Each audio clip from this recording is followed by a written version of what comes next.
Nag-uubad ang mga dalaw at kinukutokan pa ang mga preso. Yan po ang reklamo laban sa mga tauhan po ni Special Action Force na nagbabantay doon sa Bilibid, isang buwan pa lang ang nakararaan.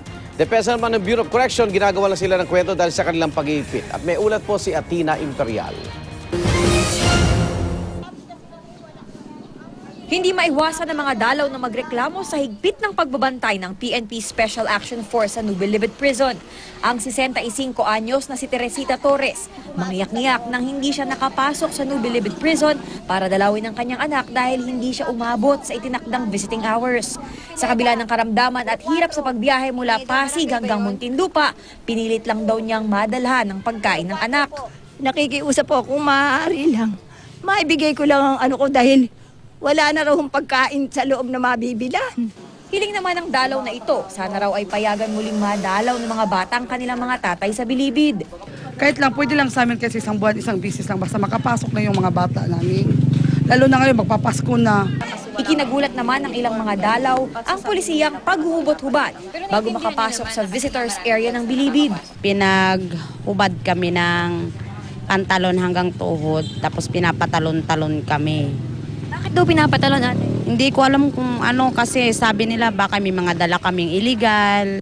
Naikikwento rin daw sa kanila ng mga bilanggong kaanak nila ang pananakit ng mga miyembro ng SAF sa inmates kapag mayroon silang nilabag na polisiya.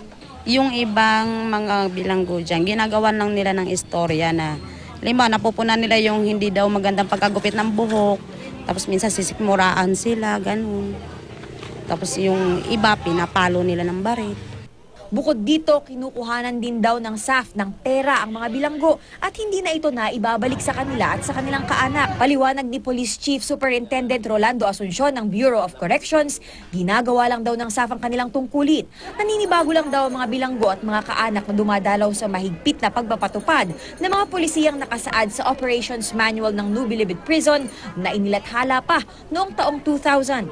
Yung 24,000 plus to 24,047 ay napakalaking bilang yon na kung halos sabay-sabay magbisita yung mga mahal nila sa buhay na hindi natin nakukontrol at sa kawalan ng facility yung visitors area, napakaliit ho kasi ng visitors area sa New Bilibid Prison, talaga hong hindi makakapasok ho yung karamihan.